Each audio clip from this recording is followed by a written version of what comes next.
Ah, eu até imagino, mulher, nessa Nossa, eleição, essa correria. não, acabei de chegar do bandeiraço aqui, eu falei, não, vou desligar tudo e vou ficar no anonimato. Aham. Meninos, meninas e menino, olha só, nós vamos finalizar esse texto. Tá? Esse texto ele fala sobre a implementação das políticas públicas. Nós vimos o que são políticas públicas, nós vimos que as políticas públicas elas têm a ver exatamente com uma ação humana, e essa ação é uma ação política, toda ação humana é política, não há ser humano que diga assim, eu sou neutro, eu não gosto de política, não me envolvo, porque essa já é uma ação política. Nós vimos também na aula anterior que existem duas formas de implementação, ou dois modelos de implementação de políticas públicas. O primeiro é o modelo top-down, que no caso é de cima para baixo, ele é burocrático, ele é administrativo, ele tende a contemplar e valorizar as estruturas governamentais, certo? E já o modelo bottom-up é aquele modelo no qual inicia-se da base da sociedade, há todo um debate, há toda uma agenda, todo um desenvolvimento de questionamentos e busca por alternativas para poder se resolver determinadas demandas sociais. Esse debate, essa busca de alternativas, ela chega ao ponto de nós definirmos qual alternativa e, a partir daí, como são políticas públicas, nós sabemos que quem decide essas políticas públicas são os nossos representantes, quer seja na esfera política legislativa, como também aqueles que administram, né, o poder executivo da sociedade brasileira. Tá? E na aula anterior, nós iniciamos o término desse texto, né, desses slides, e nós vimos que, para o bom desenvolvimento de um processo de implementação de políticas públicas, é preciso alguns elementos. O primeiro elemento que nós vimos é que o programa ele dispõe de recursos suficientes, certo? Então, só para relembrar, vamos lembrar do FIES, né, e da Bolsa Universitária, certo? Vamos lembrar da OVG. Vocês se lembram que ano passado vocês tiveram dificuldades para poder renovar a Bolsa com a OVG? Vocês estão lembrados que ano passado a OVG estava devendo? Eu penso que ainda está devendo alguns milhões de reais para as universidades, né? Isso quer dizer que toda política pública ela precisa se resguardar quanto à questão financeira, ela precisa ter um aporte administrativo de onde os recursos financeiros vão ser retirados ou vão ser remanejados para que essas políticas públicas elas possam ser implementadas, desenvolvidas e possam ser aperfeiçoadas, né? Vamos, por exemplo, lembrar do Fundeb. O Fundeb tem a ver exatamente com essa questão dos recursos. O Fundeb, esse ano, ele alcançaria aquele tempo determinado, né, de seu desenvolvimento. E nesse semestre ainda, a Câmara Federal teve que discutir sobre a continuidade do Fundeb e sobre quais parâmetros esse fundo, né, levantamento de recursos financeiros do Estado, como é que esse fundo seria administrado e desenvolvido para o desenvolvimento da educação nacional e para o suprimento das demandas dos mais variados sistemas educacionais no Brasil. Tá bom? Então, para que haja o desenvolvimento de políticas públicas, é preciso definir de onde os recursos vão ser retirados. A segunda questão diz que a política implementada ela tem que ter um embasamento teórico adequado em relação ao problema e à solução. E aí eu tenho um exemplo para vocês. Todos nós sabemos que um dos gargalos preocupantes na educação nacional, gente, é a alfabetização e o letramento. Até ano retrasado, o período ou o ano que a criança deveria finalizar a sua alfabetização seria o terceiro ano. Com a BNCC foi estabelecido que seria no segundo ano. No segundo ano, a criança já deve estar alfabetizada, ela deve já ter as habilidades e as competências e o conhecimento para desenvolver a linguagem oral, a leitura e a linguagem escrita, certo? E todos nós sabemos que esse é um gargalo, é uma dificuldade, visto que não poucas crianças saem do quinto ano com grande dificuldade na leitura e na interpretação de textos.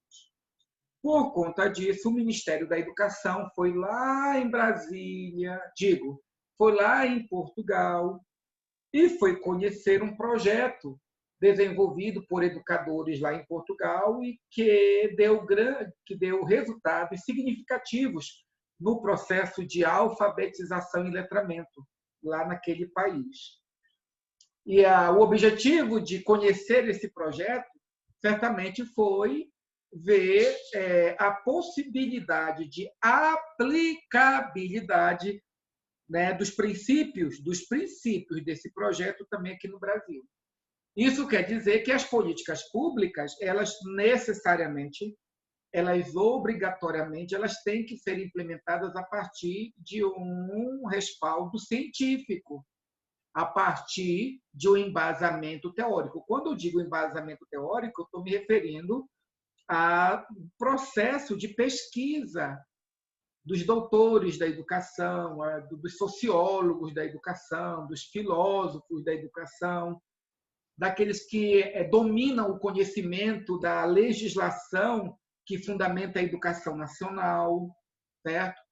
Então, as políticas públicas elas não são implementadas de qualquer forma, embora que nós devamos admitir que há momentos que nós percebemos que parece que na implantação de políticas públicas os nossos governantes estão mais preocupados em fazer destas políticas públicas bandeiras para a afirmação da sua identidade partidária do que verdadeiramente um elemento de suprimento das necessidades da população, certo?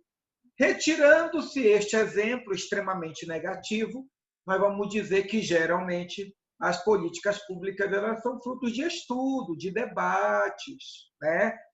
Vamos lembrar que este exemplo aqui, especialmente esse modelo de implantação de baixo para cima, certo? O modelo bottom-up, ele aponta exatamente para todo um processo de debate, para todo um processo de discussão, por todo um processo de busca de solução para as demandas da educação nacional. E nesse processo de debate, nesse processo de busca de soluções, certo? Aqueles que são os proponentes das alternativas de solução para a melhoria da educação nacional, esses proponentes, eles apresentam as possibilidades de ajustes a partir de estudos, a partir de teóricos, a partir de pesquisas que já foram realizadas, a partir de experiências educacionais positivas em nosso solo pátrio ou em outros países, né? Então, as políticas públicas elas possuem um embasamento teórico, né? E o apontamento da solução também é com este viés, tá bom? Há um mês atrás eu participei, na verdade, de uma conferência online na qual uma doutora em educação estava falando a respeito da plataforma que a Prefeitura de Goiânia havia criado e está aperfeiçoando para oferecer para as crianças, para os alunos da escola, né, para a rede, todo o sistema de atividade, de vídeos e processos avaliativos. E o interessante, né, que esta política pública, que foi implementada a partir de uma necessidade, né, emergente, fruto do isolamento social, né, essa solução ela foi dada a partir do debate, ela foi dada a partir, né, de encontros, a partir de estudo daqueles que têm a responsabilidade de dirigir, de conduzir a educação do município de Goiânia, né? Então, não foi de qualquer forma que essa plataforma foi idealizada. Pessoas técnicas, tanto na área da educação, pessoas técnicas que pensaram o aspecto pedagógico da plataforma. Nós tivemos também pessoas que tinham conhecimento específico de computação, de gestão de plataformas, que também deram as suas contribuições. Tudo isso somando-se, nós tivemos o embasamento teórico, o conhecimento técnico de várias áreas do saber humano. Com a educação também não é diferente. Tá? A outra questão que o texto vai dizer é que haja uma agência implementadora ou baixo nível de dependência entre elas. Ou seja, quando uma política pública ela é implementada, deve-se saber quem é que vai ficar responsável por gerir os recursos, quem vai ficar responsável por avaliar, quem vai ficar responsável por agregar pessoas ou técnicos na área da educação para executar essa política pública, né?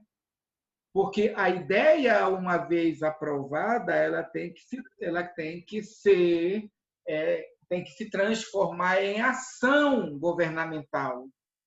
E para se transformar em ação governamental é preciso que se estabeleça quem será a agência, a estrutura burocrática que vai gerir esse programa governamental, né? Então, por exemplo, nós temos a Secretaria de Educação. Quem é que gerencia, quem que administra a educação do município de Aparecida de Goiânia? Ora, quem tem a responsabilidade é a Secretaria da Educação, que está representada pela secretária ou pelo secretário da Educação, né? Agora, existe a política pública, que é educacional, né, da merenda escolar. A pergunta que eu faço é o secretário de Educação que tem a responsabilidade de ficar resolvendo as coisas menores, né? As coisas menores ligadas à merenda escolar? Não, certamente que não. Ele delega responsabilidades, ele escolhe uma equipe técnica, certo? E concede autoridade, concede poder, legitima a posição de liderança desse grupo para poder gerir, para poder administrar a política pública educacional vinculada à merenda escolar. É claro que esse grupo ele precisa deve apresentar relatórios ao secretário de Educação, né? E é claro que o secretário de Educação ele é a autoridade maior sobre todo este processo. Mas, na medida em que a política pública ela é implementada, uma estrutura burocrática ela é criada exatamente para gerir cada uma das políticas públicas, né? A próxima questão vai dizer que exista uma completa compreensão dos objetivos a serem atingidos, bem como das tarefas a serem realizadas. Ou seja, quando o governo municipal, quando o governo estadual ou federal decide pela implementação de uma política pública educacional, seja ela qual for, certo? Aqueles que primeiramente devem ter bem claro quais os objetivos a serem alcançados com determinada política pública educacional são aqueles que estão na responsabilidade de gerir o sistema educacional. Neste caso, por exemplo, eu me refiro ao secretário... Professor, vou ter que sair, tá? Eu me refiro ao secretário de Educação. Professor! Minha querida, não precisa falar, eu estou em aula, tá bom? Tá bom. Fiquem em Tá, paz. tchau. Então veja, gente. Então, é preciso que os sistemas, ou aqueles que estão na responsabilidade de gerir, que eles tenham de maneira bem clara qual é o objetivo daquela política pública educacional, certo? Vou dar um exemplo para vocês. A EJA em EAD. A pergunta que eu faço, a EJA em EAD, ela foi feita para concorrer com a EJA presencial? Ou a EJA em EAD, ela foi idealizada como um meio a mais, um recurso a mais para oportunizar aos jovens que trabalham de manhã, de tarde, de noite para estudarem? Com qual objetivo, né, a EJA em EAD foi pensada, foi refletida, né, foi organizada? E com que objetivo ela está sendo executada hoje? Isso é bom pensar, certo? Por que eu digo isso? Porque, veja, às vezes nós nem conhecemos os objetivos que oportunizaram o desenvolvimento de determinadas políticas públicas. E nós já vamos dizendo, não presta, não vai dar certo, né? Eu me lembro quando, há 3 anos atrás, o governo federal criou o Pronatec. O Pronatec vinculado ao ensino médio, certo? Então, foi idealizado a oferta de cursos técnicos concomitantes com o ensino médio. Então, o jovem da escola pública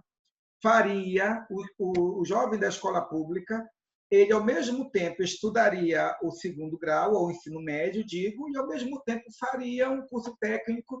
E, ao término do ensino médio, este jovem já sairia com uma mínima, né, formação para o campo de trabalho. Tá, tudo bem.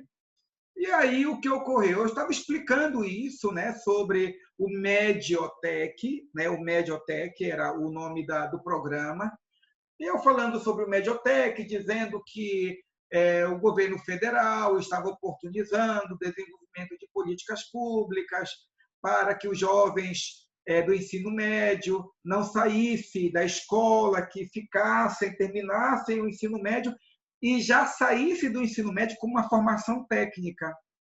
E eu falava isso em uma sala de pedagogia, nessa disciplina, em outra instituição.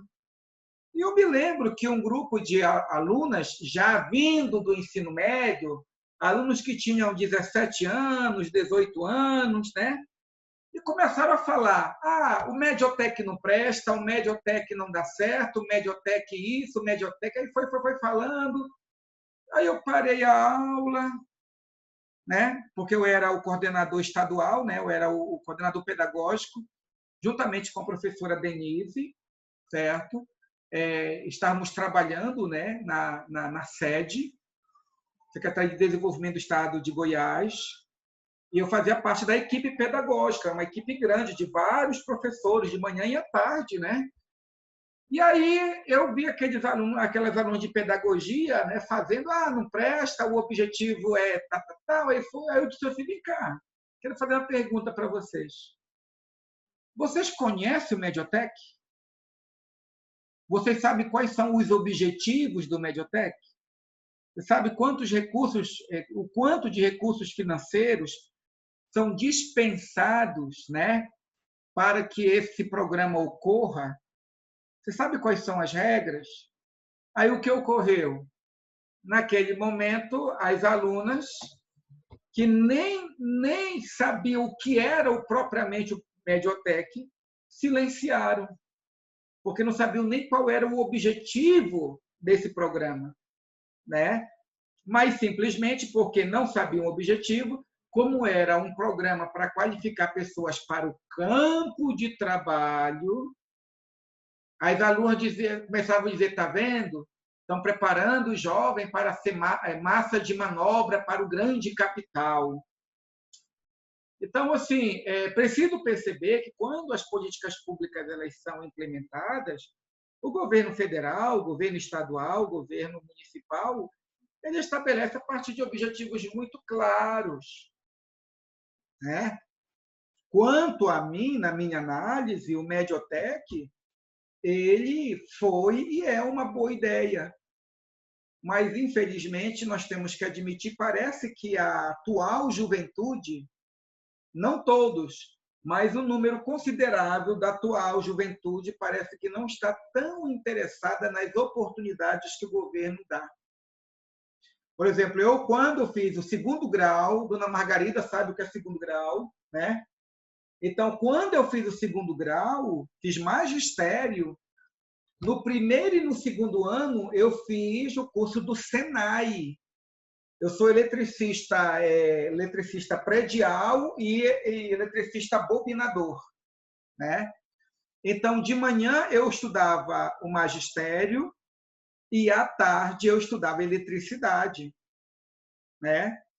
E eu ia a pé para o Senai, eu estudei no Senai, certo?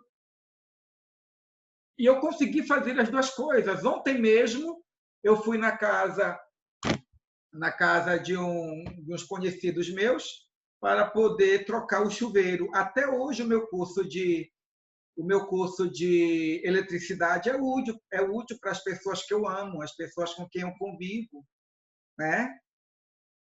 E quando o governo federal estabeleceu o Mediotec, estabeleceu com um objetivo muito claro. Alguns objetivos, aliás. Primeiro, tentar, pelo Mediotec, diminuir a questão da evasão escolar.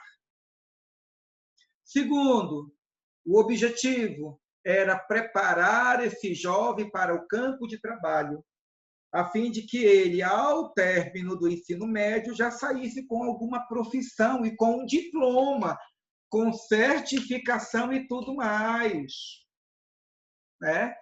Então, é a partir desses objetivos muito claros para aqueles que estão administrando essas políticas públicas, é que elas são oferecidas para a população. Então, é preciso haver uma compreensão dos seus objetivos. E, às vezes, nós, população, que estamos fora desse processo de organização, estamos fora desse processo de implementação dessas políticas públicas, às vezes nós nos damos o direito de ficar analisando ou criticando aquilo que nós não conhecemos, né? Mas o certo é que as políticas elas são estabelecidas porque são determinados objetivos muito específicos para a implementação de cada um deles. Por fim, é preciso que ocorra aprimorada comunicação entre os elementos envolvidos no programa. Observe que ocorra uma aprimorada comunicação entre os elementos envolvidos no programa. Vamos pensar no PAFO. Estão lembrados do PAFO, da aula passada? O que era o PAFO? O PAFO foi um programa na política pública educacional focada naqueles professores do interiorzão do Brasil que davam aula, mas não tinham a formação acadêmica, não tinham curso universitário. E, por isso, o governo federal, o governo estadual e o governo municipal uniram forças para poder oferecer, certo, o ensino superior no interiorzão de Minas Gerais, da Bahia e do Pará. O professor Israel saiu daqui de Goiânia e foi para o interior do Pará, viajou de barco, chegou numa cidade pequena do interior. Eu dei aula de manhã e à tarde durante 2 semanas, certo? Preparando aquela turma que estava fazendo o curso de pedagogia no interior. Lá tinha faculdade? Não. Lá tinha universidade? Não tinha. Mas lá o governo federal estava pagando o salário dos professores, o governo estadual liberou uma escola para que as aulas ocorressem na escola estadual e o prefeito pagou a viagem de ida e volta e pagou a estadia, o hotel onde os professores ficavam. Isso quer dizer, é preciso ocorrer um aprimoramento da comunicação entre os elementos que estão envolvidos na implementação dessas políticas públicas, né?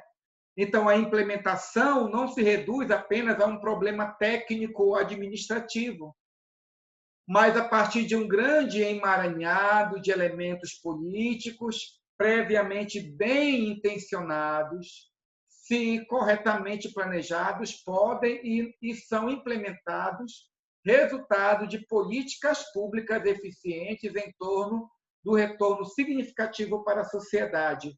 Ou seja, em outras palavras, quando diz que é um emaranhado de elementos, certo? É porque as políticas públicas educacionais, quando elas são implementadas, elas dependem muitas vezes do governo federal, do governo estadual, do governo municipal.